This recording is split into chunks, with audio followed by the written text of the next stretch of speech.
Dengan melanjutkan presentasi teman saya tadi, kami dari kelas Software Engineering LJ01 yang kelompok 16 beranggotakan Kevin Nathaniel, Roger Leonardo, Trivandi Wijaya, dan saya Novares Majid. Saya akan membawakan tahap berikutnya dari software process model, yaitu prototyping. Prototyping. Metode prototype adalah teknik pengembangan sistem yang menggunakan prototype untuk menggambarkan sistemnya, sehingga klien atau pemilik sistem mempunyai gambaran jelas pada sistem yang akan dibangun oleh tim pengembang. Metode pengembangan software prototype umumnya digunakan ketika klien kurang bisa menjelaskan atau menerjemahkan sistem yang akan ia buat. Dengan prototype, pihak klien dapat berdiskusi langsung dengan tim developer untuk menyamakan persepsi atau pemahaman terhadap sistem yang akan dibuat, sehingga nantinya tidak akan terjadi kesalahpahaman dalam proses pembuatan sistem, aplikasi, software. Hal ini tentu sangat menguntungkan dan semakin memudahkan dalam pembuatan software. Prototyping menurut para ahli.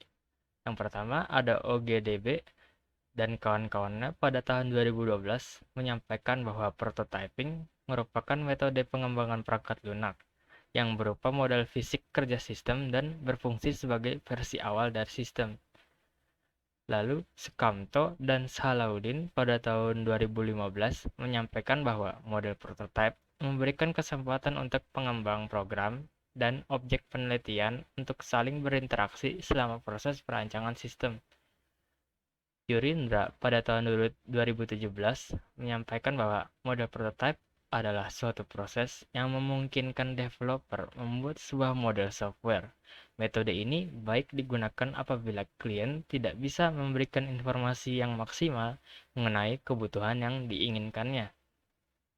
Tahapan metode prototype yang pertama ada requirements gathering and analysis atau analisis kebutuhan.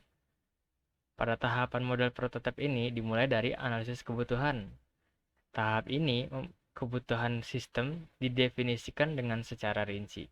Dalam prosesnya, klien dan tim developer akan bertemu untuk mendiskusikan detail sistem seperti apa yang diinginkan oleh user. Yang kedua ada quick design, desain cepat. Tahap kedua adalah pembuatan desain sederhana yang akan memberi gambaran singkat tentang sistem yang akan ingin dibuat. Tentunya berdasarkan diskusi yang disetujui dari langkah 1 di awal. Build prototype atau bangun prototype. Setelah desain cepat disetujui, selanjutnya adalah pembangunan prototype sebenarnya yang akan dijadikan rujukan tim programmer untuk pembuatan program atau aplikasi. Yang keempat, user evaluation, evaluasi pengguna awal. Di tahap ini, sistem yang telah dibuat dalam bentuk prototype dipresentasikan pada klien untuk dievaluasi. Selanjutnya, klien akan memberikan komentar dan saran terhadap apa yang telah dibuat. Refining prototype atau memperbaikinya prototype itu. Jika klien tidak mempunyai catatan revisi dari prototype yang dibuat, maka tim bisa lanjut pada tahapan yang keenam.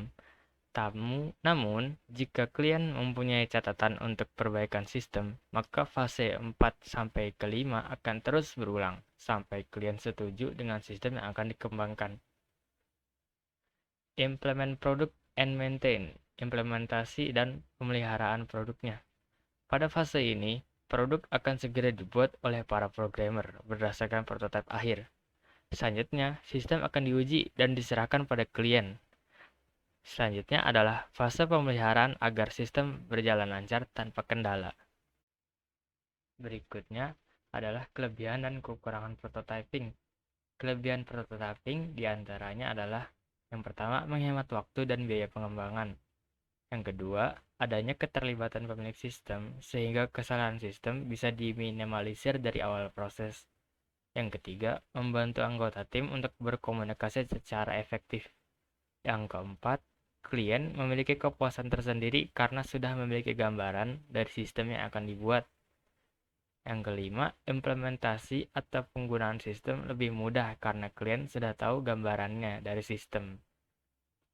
Lalu berikutnya adalah kemudahan dalam memperkirakan pengembangan sistem selanjutnya. Pada yang terakhir, yaitu memungkinkan klien untuk mempersiapkan perangkat lunak yang cocok dengan sistem yang akan dibuat. Kekurangan dari prototyping adalah metode yang menghasilkan banyak waktu jika klien kurang puas di tahapan awal. Yang kedua, klien terus-menerus menambah requirement dari sistem. Pengen dibuatkan yang seperti ini atau yang itu, dan banyak lagi. Sehingga menambah kompleksitas pembuatan sistem. Yang terakhir adalah sistem akan terhambat jika komunikasi kedua belah pihak tidak berjalan secara efektif. Sekian dari saya. Untuk metode berikutnya akan disampaikan oleh kawan saya. Maaf bila ada kesalahan kata dalam pengucapan atau penulisan. Terima kasih.